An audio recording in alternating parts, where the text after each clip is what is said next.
And real talk, man, we in Brazil with it, folks. Bro, our boy Gilbert Burns in his backyard taking on Neil Magny plus 380 odds, but I don't think he got a shot, bro. Gilbert Burns is ready for war. Yeah, she's dangerous. I'm not gonna lie to you. She looks like part nigga. I'm not gonna lie to you. Like, Fuck it, let him in, passing out the medicines.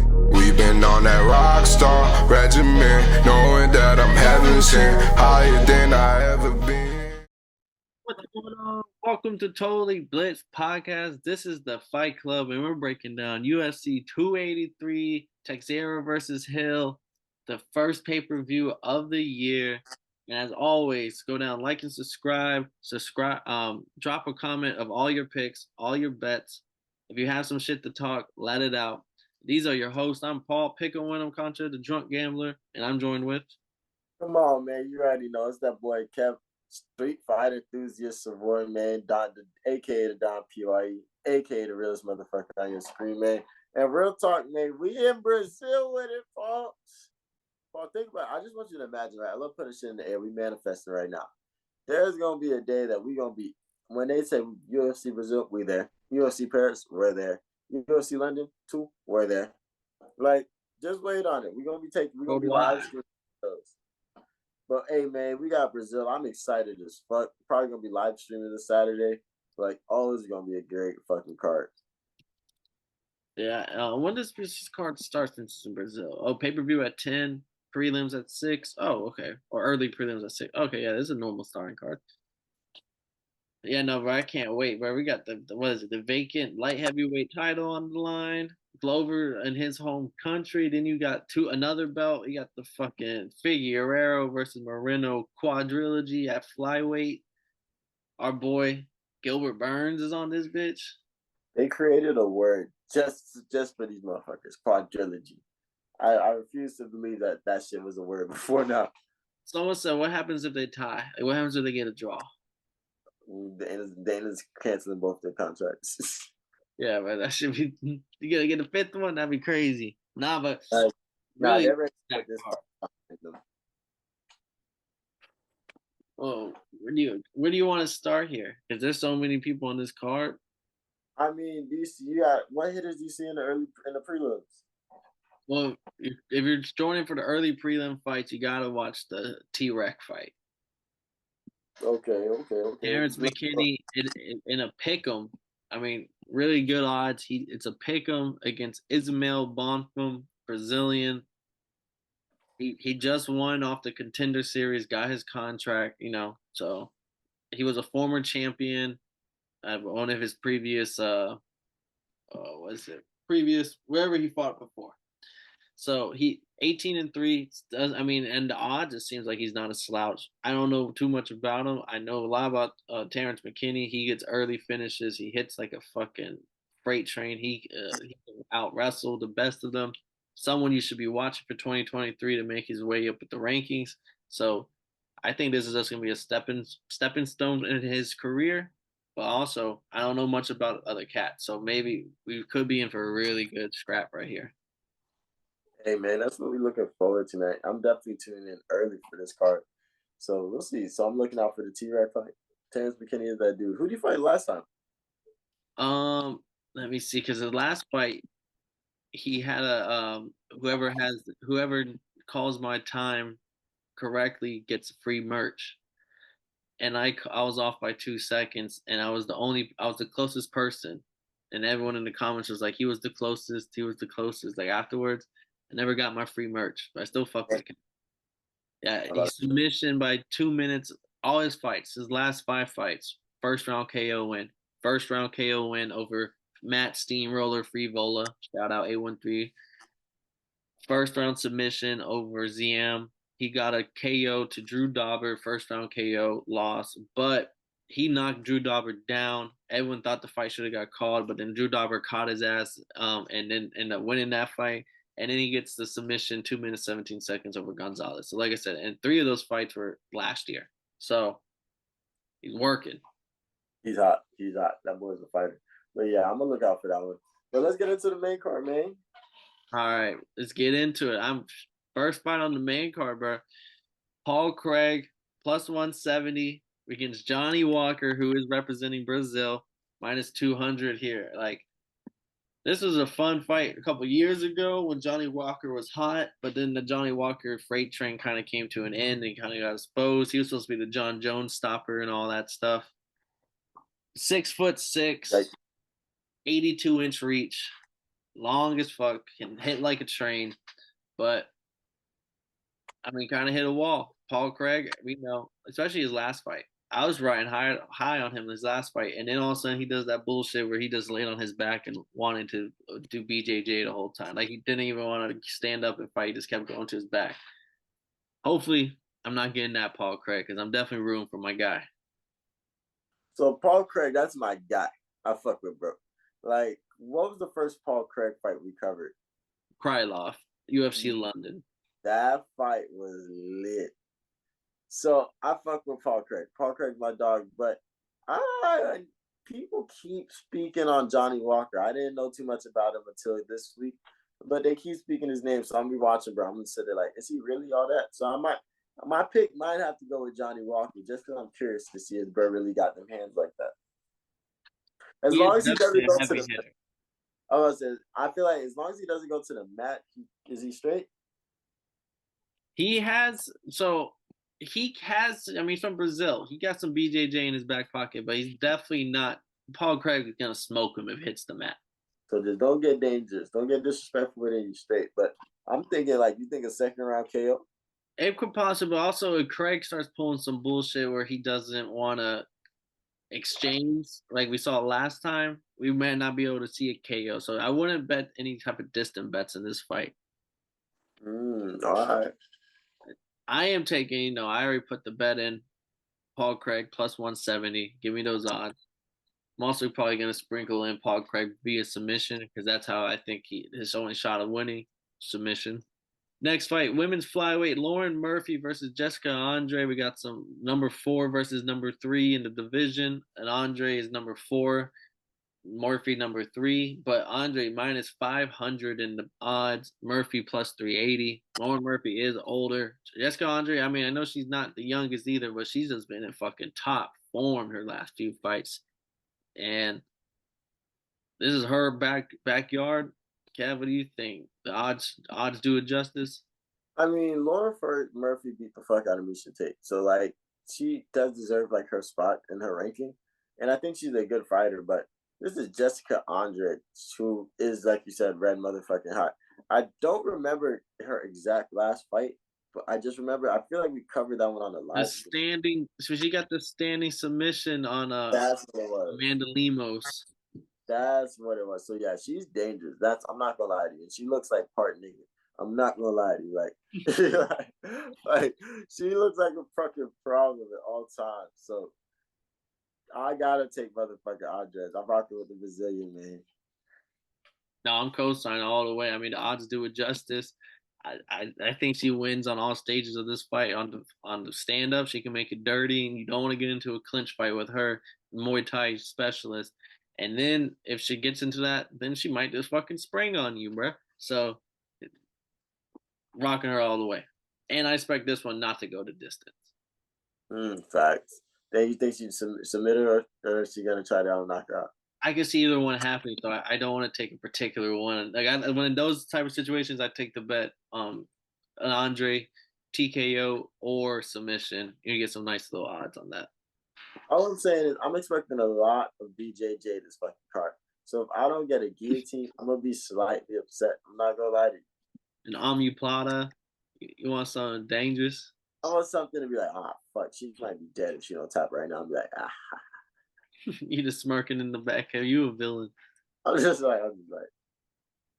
Then we got another super favorite, bro. Our boy Gilbert Burns in his backyard taking on Neil Magny plus 380 odds. But I don't think he got a shot, bro. Gilbert Burns is ready for war. So I look at this, right? So Neil Magny is so fucking cool. What a great dude. But he treats the MMA like a business. Like, he really treats it like a straight professional. This is like my one job. Like, I think he's really similar to like a Vince Staples of like MMA. Like, he's just a cool dude, vocal, And this is his job. He clocks in, goes to work, trains, goes in, fucks niggas up, and then goes home. And for most competition, I think that's cool. I think he's top 5 in the division. He's a good. He's nice in a division with a lot of hitters. But Gilbert Burns, that's my fucking dog. What?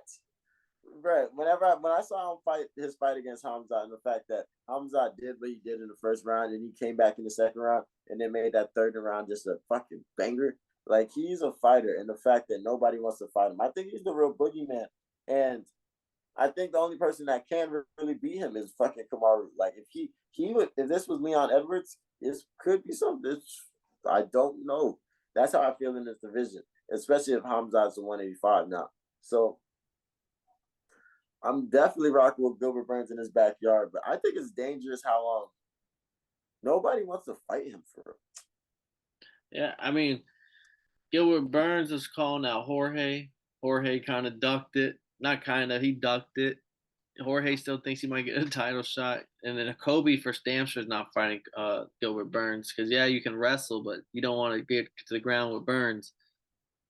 But he's just sitting there like, I don't care. Anybody. And like, hey, anybody. BB fights. Bro, if you haven't seen the countdown, go to watch the Gilbert Burns. Go parts of Gilbert Burns part. It's only like 5 or 6 minutes. But it's just, anybody. Give me anybody. I don't care. Anybody. They're like, hey, do you want to fight? Yes. Hey, would you? Yes. Anybody. I don't care. ADCC, like, I believe bronze, silver, I can't remember what, but he placed ADCC, but he probably, like, he's the guy. Like, do not fuck with him. And I like Neil Magny. He's been around since like 2014, 2015. He's on a Ronda Rousey card on his debut. Like, the guy's a vet. He's fought like Lavi Rawler, Ling Jingwang, our guy. He's fought like everyone and anybody, but he's just getting old now. He's just got that older vet status, kind of chilling in the rankings because he can still beat the lower echelon ranked guys. But you said it best. Like, he's cool, but it's over the hill for him. Gilbert Burns, I'm still hoping for another fucking title shot. Like he's I think the most. Other than Hamza and Usman, of course, and maybe Colby, but even though Colby, I don't think even deserves it right now more than Burns, just because of how much Burns is willing to fight anybody. I'm more willing to get the guy who's willing to fight anybody I ask him to fight and isn't a bitch about it than any other person who is bitching about, oh, I don't want to fight him. Well, why would you want to fight him? You should think you can beat anybody. And anybody that's that lit after a loss, like his interview afterwards, I don't care, I'll fight anybody. I'm just like, yo, this man might be part Saiyan. Yeah, he got even stronger, bro. I'm telling you, he got a little Saiyan blood in him. And, you know, he got near death. He's twice as strong. On to the close odds, the pick'ems. Standing champion Davidson Figueiredo versus Brandon Moreno, interim champion at flyweight. Moreno's the favorite. Figueiredo is the underdog here, plus 105, minus 125 for Moreno. I mean, if you haven't seen them already, go watch the trilogy. They're all on YouTube for free YouTube fights. There's no excuse. They're all great fights. They're all epic wars. My favorite's always the first and second are my two favorites. I like the second one. I think Moreno got fucked up a little bit in the third one. But this is crazy. They made up a word for this, Paul. I refuse. I don't care what dictionary you show me. There's no such thing as a quadrilogy until Moreno and Figueiredo came through. That's how badass this fucking fight is. But this is fun because my first card I ever watched was the Uganda card, and this was the co-main event. And I remember just watching this shit, just thinking like, yo, the boys just fighting. Like, the boys is really fighting. And then just watching the group chat, you're just sitting up, it's like, mastery, beautiful. I can watch them fight again. Like, and I think that's how this fight's gonna be. I think it's gonna be close. I think it's gonna come down to technique, not really like, yo, who this fight is gonna come down to technique and not really the dude that's stronger or who throwing the most punches. It's about the dude who's landing the most and being more consistent, watching his cardio, about knowing that like, yo, this is gonna be a 25-minute fight unless I can catch somebody slipping. The ones that know how to get the takedown, who's checking kicks, like who's getting body shots early. I think this game is gonna come down to who all around is doing the best, doing the most. Yeah, no, but from everything I'm seeing from the outside, like it looks like Figueiredo's having a bad weight cut. Moreno got like his whole country behind him right now. I don't know. The odds I think were Figueroa was favored at first, and then it's slowly been creeping toward Moreno as the favorite. People are betting on Moreno. People think he's the better fighter going into this fight. And I personally could never pick against my guy, fellow Mexican. I'm always gonna root for my fighters here. He's gonna go into Brazil in the backyard, and he just seems so comfortable in the limelight. He seems so comfortable in like in the cage. He seems relaxed in there. Where sometimes Figueroa, no, I'm not saying he's not relaxed. Sometimes I feel like his only game plan is to like knock you out, and if you don't get knocked out, sometimes you're not really ready for what comes after that. No cap, and it's interesting because before this trilogy, I would think like, yo, it's Figueiredo. Like you're not fucking with bro. Like I would think the only person that could beat him is like Demetrius Johnson, straight up. Like I'd be like, yo, like you got to get a hitter to come fuck him up because not. But Brandon Moreno showed like he's beatable. He's getting older. He can get caught. He can get taken down. He can be submitted. Like Brandon Moreno's shown, and then Brandon Moreno also put on a masterclass against fellow CKB member, Kai Kara France. So broke his liver, bro. Hey, bro, don't talk about that shit. That shit was bad. We don't talk about that. My dog is still a champion in our gym. But that should be so this is gonna be a great fight. And I really put on the Brazil shirt expecting to pick all Brazilians. And I was gonna be like, yeah, Brazil, Brazil, Brazil. You know what I'm saying? Viva. I don't know, Vamos Brazil, Vamos Brazil. You know what I'm saying? But nah, I think I gotta take Moreno. Man, he's humble. He's that dude. He's gonna come in with a game plan. He's not gonna get frustrated. I think that's what Figgy can do to him more than anything. You can frustrate him. But I think he's gonna come in the game plan. He's gonna know what he's good at. He's gonna make sure that he's anytime that every round he's gonna show that he won. And he also has to win definitively because we can't let this fight be close. Because if they want a fifth one, it's like fuck. Yeah, and Moreno in his last fight, I feel like showed like his boxing got even more crisp. Yeah. Not just boxing, but the body shots with the leg body shots, the leg kicks. He was putting up perfect combinations against a legit kickboxer who I thought would be the one way he made get Moreno is on the feet. I mean, if he can put on the similar performance he put on the last fight, Figueroa, who's looking like a bad weight cut, that thing, like, what if he misses weight, bro? What if he gets stripped of a belt? Like, Moreno really is gonna just go in there and win the belt type shit. Like, I don't know. Everything. I'm picking Moreno, and I put the money line pick. I placed it when it was a little bit better odds, when it was like minus 105. Now it's minus 125, but still, I would take it. I'm taking yeah, I gotta take Moreno just because he's so humble, the way that he's won the fight. Oh man.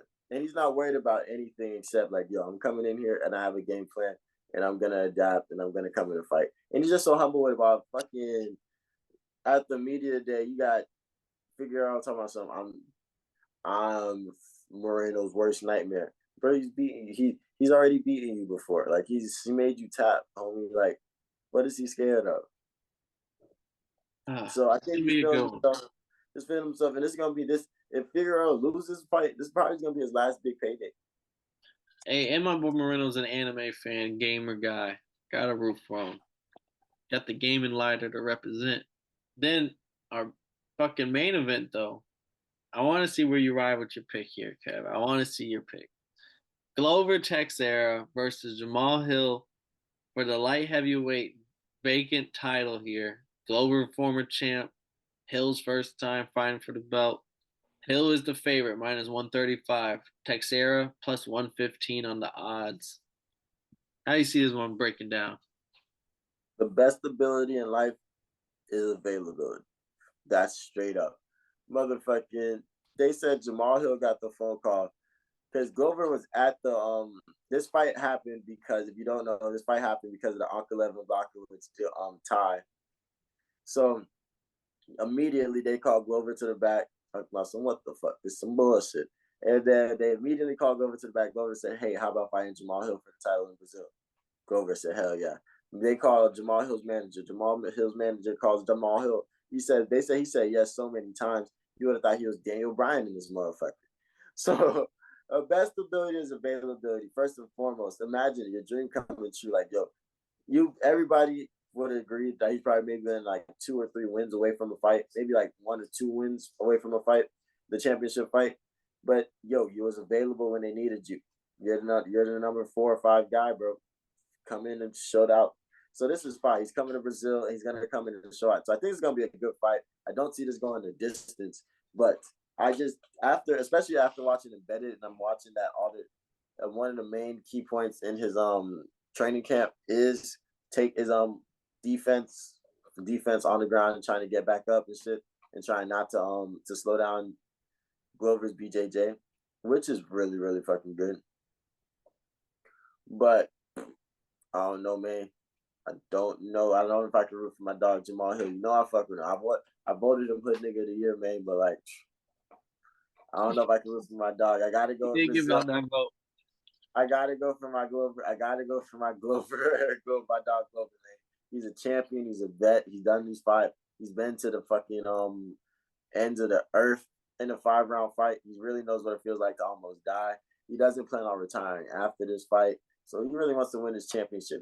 His training partner is Alex Paeta. And it's interesting watching Glover train because he's a coach. So he's like, yeah, hey, do this. Come at me. Let me know what it feels like. You feel me? Like, hey, don't hold back. Try to hit my head. You feel me? No headgear. And like this man, Paeta has tree trunks for legs. So he's been training. He's been ready to take some damage in this fight. So I think if he takes some damage and takes him down, bro, it's a wrap. Hill is 11-1, and is 11-1. He's won his last 3. First round knockout over Johnny Walker, Jimmy Shroot, and then 4th round knockout Thiago Santos last year. Thiago Santos took him down 6 times. People were dropping the Thiago Nurmagomedov. That's what people were calling him on Twitter. And you're telling me you don't think Glover is going to be able to take him down, bro? Everything's good in camp when you're training it, and then it hits the mat for real. And you got grown man strength, ripping cigs, Glover over here. I don't know how you go as an underdog. I mean, this is crazy because I know he's not champion; it's technically vacant, but him and Figueiredo are both underdogs, and I just find that crazy. Like the closest thing to title holders on both sides are both the underdogs in the fight. What are the odds to take Glover? Plus 115. So how much is that if you bet 20? Me like 2150, and your money back. Yeah, and you might be like 4150 all the way back. Not bad. I might have to drop something in the cash. I might drop like a couple of units on that guy. Because what about if you take Glover by submission? See, Glover by submission was also. I was waiting for that to come out. I think it finally came out. I'm checking live on air. Glover by submission, plus 220, 20 to win 44. Now we talking. And that's the way I think he wins it, because he's going to hit the ground. And, like, Hill has not seen anybody, I think, as good as because he fought an old Thiago. Thiago Santos is going to got the payday for fucking going to PFL. That's where he's at, all right? Johnny Walker, like I said, was a has-been. Like, Johnny Walker's on the early stage of this fucking main card. Knocked him out of the round. Jimmy who? All right. And then his one loss was the fight before that. And you know who it was? Paul Craig. Paul Craig got his ass. He was fucking around and he found out. And then all of a sudden he got TKO finished. He got Paul Craig took the top on his ass. But Paul Craig could do it. My boy Glover's gonna do it, bro. I was so shocked. Don't get me wrong. Doesn't he have some BJJ in his back pocket? Who, Hill? Yeah. He got some BJJ, bro. That's gonna be nothing. You hit the mat with Teixeira, bro. My uncle got a little bit of BJJ in his back pocket, but he got that's as much as that shit matters for this fight. I'm fucking dead.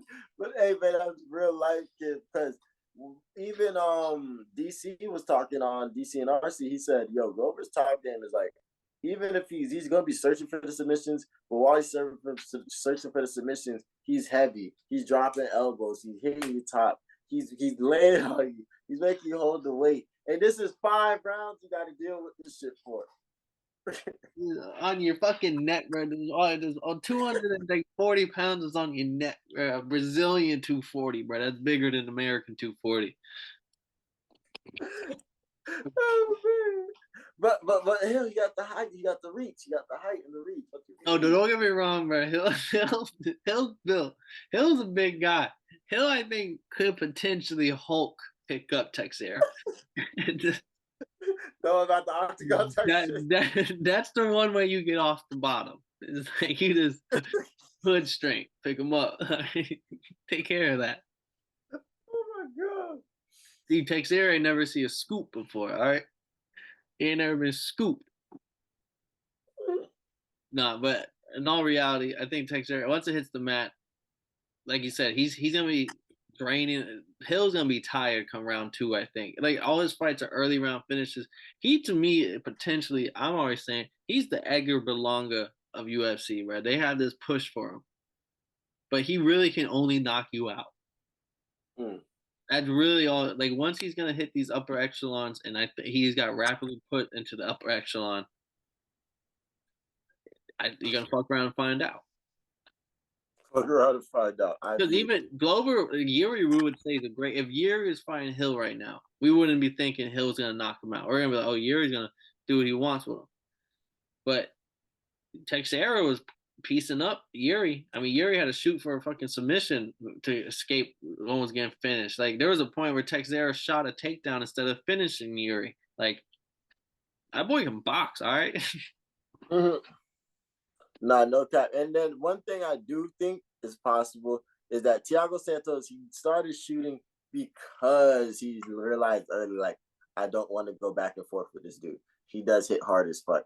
So I think that's one thing. If Glover stays in the paint a little too long with him, he could get caught with something that might daze him. And Hill is a southpaw. Teixeira is an orthodox, so it's gonna be kind of see how that's goes. I'm not sure how many people Teixeira spot that's a southpaw. That's what made Hill so interesting. Southpaw, heavy hands, throws a lot of strikes. So I think when it is on the feet and they're kind of piecing it up, trying to see who's the man in the octagon, I think this is when this fight's gonna be electric. It's gonna be tough. But Glover is smart. He's gonna get that takedown. He's gonna get that submission, and he's gonna make us a lot of money this weekend.